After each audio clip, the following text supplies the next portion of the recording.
asing akumulasi banyak saham BRI, berarti asing beli saham BRI-nya di harga lagi tinggi-tingginya all time high dong. Terus kalau investor retail yang mau niat invest, kenapa sebaiknya nggak beli? Kenapa sebaiknya nunggu dulu? Kan logikanya nih, kalau investor asing aja beli di harga all time high, harga sahamnya kan berarti bakal naik lagi. Apalagi katanya bulan Juni nanti saham-saham berpotensi untuk rally, untuk membaik lah, trennya membaik jika The Fed udah nggak naikin suku bunga lagi. Nah, jadi gimana dong ini? Sekarang saya jawab nomor 1 dulu, bicara tentang kondisi makro. The Fed akan berhenti naikin suku bunga di bulan Mei atau Juni, atau masih akan naikin, itu kita nggak ada yang tahu. Tapi kemungkinan besar akan berhenti naikin di bulan Juni itu tadi.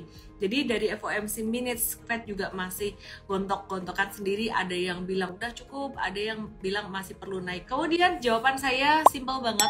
Kalau investor asing ngeborong beli dan kita kok wait and see, kenapa? Apa nggak sebaiknya kita ikutan masuk aja kalau asing beli banyak? Kita retail tuh duitnya lebih dikit, jawabannya itu aja, sesimpel itu. Asing itu duitnya gede, investor institusi itu duitnya gede. Ratusan miliar itu nggak besar buat mereka, 1 triliun itu biasa buat mereka. Sedangkan kalau kita ini investor retail, belinya sebaiknya minimal pakai technical lah, minimal pakai technical kalau kamu nggak bisa nunggu sampai valuasinya murah-murah banget gitu. Jadi kalau nunggu technical itu paling enggak turun beberapa hari di area support, kan saham tuh ada zigzagnya kan, naik turun kan. Jadi belinya bukan pas seret naik gini, tunggu aja ada koreksinya, pasti ada koreksi, nggak mungkin nggak ada koreksi. Aku mau kasih contoh aja, contohnya kayak gini. Tadi kita bicara saham BBRI ya, BBRI. Ini BBRI beberapa waktu yang lalu di bulan Januari 2023, ini naiknya kan lumayan signifikan kan, naiknya tinggi kan.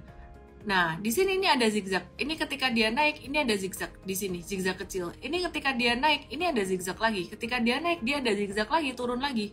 Jadi instead of teman-teman beli di 49, ini bisa dapat zigzag koreksi di 46 atau 47-an gitu. Terus sama juga di sini, ya ini ada naik, ada turun. Nah sekarang kalau misalkan dia lagi naik tinggi-tingginya belum ngebentuk satu puncak gunung, masa iya mau beli di atas ini gitu loh. Paling nggak ada zigzag dikit kan kamu mau beli di sini pun udah lumayan juga. Terus pilihan saham big banks itu bukan cuma BBRI, kamu punya pilihan yang lain. Contoh, aku kasih lihat 3 yang lain, BBCA. BBCA ini juga lagi ketinggian. Tapi kalau kita perhatikan secara teknikal, dia ada potensi zigzagnya itu sampai di level sekitaran 8950. Ini yang disebut dengan support. Jadi kalau bisa dapat di sini, kenapa harus nunggu? Kenapa harus hajar di sini? Terus nggak harus BBCA juga, kamu bisa lihat saham yang lainnya, misalkan BMRI. Oh, BMRI lagi di area support. Oke, ini lebih menarik. Oke, terus ada pilihan yang lainnya lagi nggak dari 4 perbankan itu? Wah, BBNI ini menarik nih. Ini dia lagi di bottom zigzagnya. Jadi ini zigzag di atas nih, level resisten ini di bawah gitu loh. Jadi kalau retail ya tahu diri lah. Tahu diri tuh dalam arti gini, duit kita tuh kan nggak sebanyak investor asing atau institusi ya, mereka juga bisa nyangkut juga by the way. Tapi mereka udah punya modal di bawah tuh udah banyak nih. Contoh aku kasih lihat ya, saham yang sama yang tadi ditanyakan BBRI.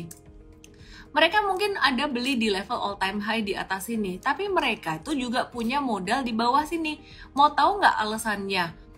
Kenapa volume transaksi di bulan Mei 2020 ini tinggi? Apa alasannya di September 2021 ini tinggi? Karena yaitu tadi investor gede, investor institusi, investor asing itu ngeborongnya di bulan Mei 2020 dan juga di September 2021. Jadi jawabannya kenapa kita nggak sembarangan ngikutin gerakan investor asing atau investor besar. Kalau mereka belinya di pucuk banget, itu nggak wise untuk kita masuk di situ. Lebih baik kita nunggu di area-area support atau ada diskon dikit.